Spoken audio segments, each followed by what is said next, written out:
kwamba wana wa Israeli wanazaana kwa wingi sana, na mawazo yake yakamjia kwamba watu hawa ni wageni katika nchi yetu, na wakiwa ni wengi jinsi hii wanaweza wakashirikiana na maadui wakati tumekosana, na wakapigana nasi wakatushinda. Wakapanga mikakati na mipango ili kwamba wana wa Israeli wasiweze kuzaana. Bwana Yesu asifiwe sana. Amen.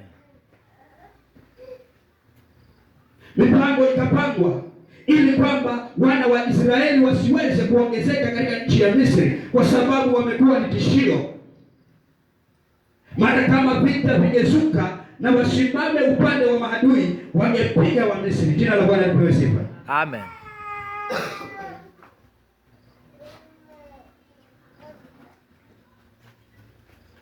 Mfalme akawaita wakunga wa Kiebrania ili wapatie kazi ya kuharibu vijana wa kiume, watoto wa kiume watakaozaliwa ndani ya mji wa Misri waweze kuangamizwa, ili ni kwamba Waisraeli wasiweze kupanda na wakawa wengi ndani ya nchi ile ya Misri. Jina la Bwana lipewe sifa. Amen. Maandiko yanasema wakunga hawa ama wazalishaji walipopewa hii kazi walikubaliana na mfalme, lakini kwa sababu walikuwa ni wacha Mungu hawangeweza kuifanya kazi ile. Hatimaye mfalme anakuja, anafahamu ya kwamba hawa wakunga hawafanyi jinsi ambavyo walitumwa na mfalme. Naye mfalme akawaita tena, anawauliza, kwa nini sasa mmenifanyia jambo la dhihaka? Maana ameona ya kwamba wana wa Israeli wanazidi kuongezeka. Wakunga hawajafanya kazi waliopewa, lakini wakunga wakapata neema kwa Mungu, wakasema ya kwamba hawa wanawake wa Kiebrania ni watu ambao ni wajanja sana. Kabla wakunga wafike, wao hujifungua. Hivyo sisi inafika kwamba tunashindwa kuifanya kazi yako. Bwana asifiwe sana. Amen. Jina la Bwana lipewe sifa. Amen. Maandiko yanasema wana wa Israeli wakazidi kuongezeka, wakazidi kuzaana, ili hali walikuwa wanateswa na kazi nyingi za kutengeneza matofali ndani ya nchi ile ya Misri. Hilo halikuwazuia kuongezeka.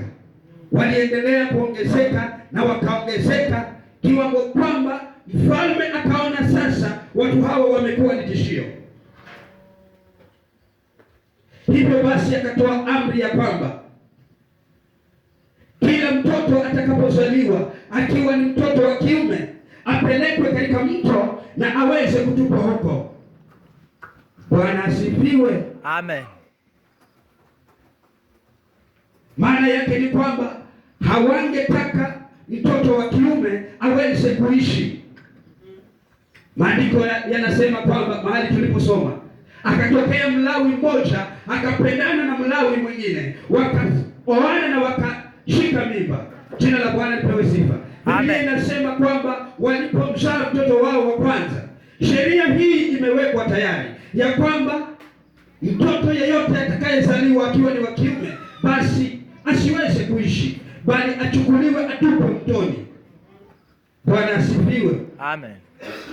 Maandiko yanasema mama huyu alipompata mtoto akamwona kwamba ni mtoto mzuri, na ndivyo ilivyo. Maana hakuna mama awaye yote anayeweza kubeba ujauzito, anayeweza kubeba mimba kwa miezi 9 hatimaye amzae mtoto na asiwe na upendo juu yake. Bwana asifiwe. Hata licha ya kwamba Musa alikuwa mzaliwa wa kwanza, lakini hii ni kawaida ya binadamu kwamba anapobeba ujauzito anafurahia atakapomzaa mtoto.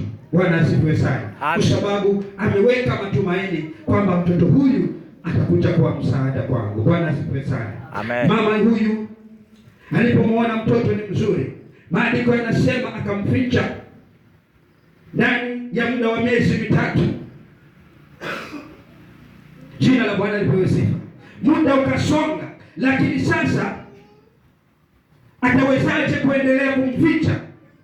Maana mtoto wa miezi 3 anapolia, analia kwa sauti.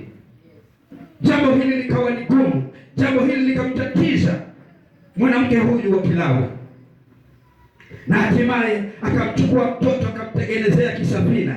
Akatengeneza kisafina, akakiweka lami, akamzungusha na manyasi, anatengenezea mtoto ili kwamba mtoto yule hampeleke tu bado kule ambako watoto wengine wanapelekwa, kwa sababu ni amri ya kifalme. Maana hata akiendelea kukaa na yeye ndani ya nyumba bado itajulikana, na hatimaye labda anaweza kujipata hatiani mama huyu. Bwana asifiwe sana. Akafanya hiki kisafina na akamchukua mtoto akamweka ndani, akampeleka mpaka kando kando ya kijito kile ambacho watoto walikuwa wanapelekwa kama amri ya mfalme ilivyokuwa imenena. Bwana asifiwe. Amen. Jina la Bwana lipewe sifa. Amen. Maisha haya tunayoishi, tumeishi maisha ambayo ni ya kupigwa vita kila upande. Bwana asifiwe. Lakini kuna jambo ambalo mara nyingi tunaishi kwa hofu, kwa sababu hatujui mpango wa Mungu juu ya maisha yetu. Bwana Yesu apewe sifa. Mara nyingine mtu umesoma, mara nyingine mtu una biashara, mara nyingine mtu una huduma, lakini huduma ile ambayo uko nayo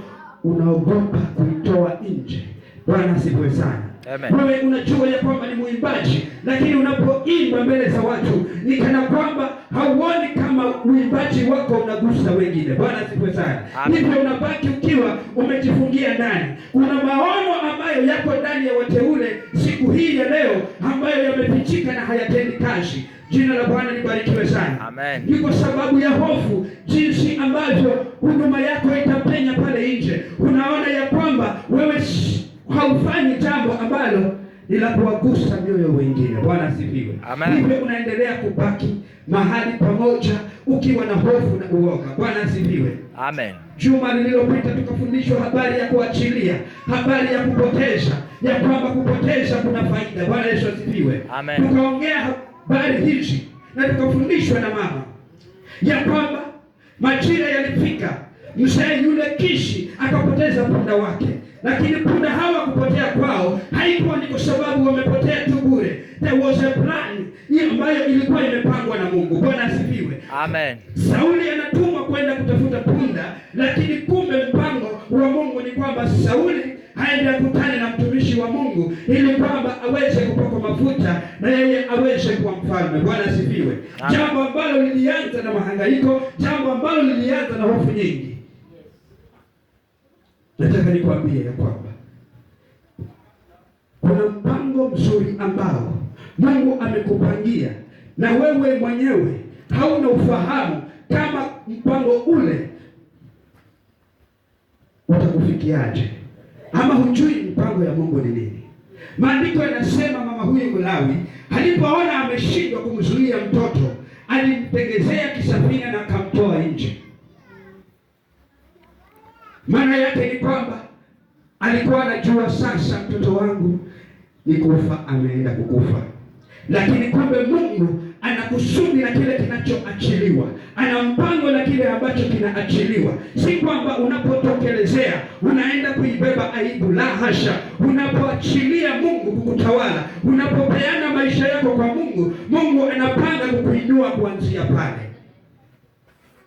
Angalia, neno linasema kwamba wakati alipompeleka katika kijito kile,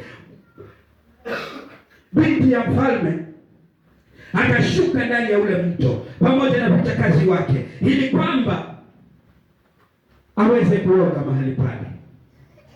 Jina la Bwana lipewe sifa. Amen. Na walipokuwa wakitembea kando kando ya mto ule, wakaona kisafina kile, na tazama, wakamwambia binti mfalme, kuna kisafina mahali hapa. Walipokisongelea wanaona ni mtoto ambaye yuko ndani na kumbe analia. Bwana asifiwe sana. Amen.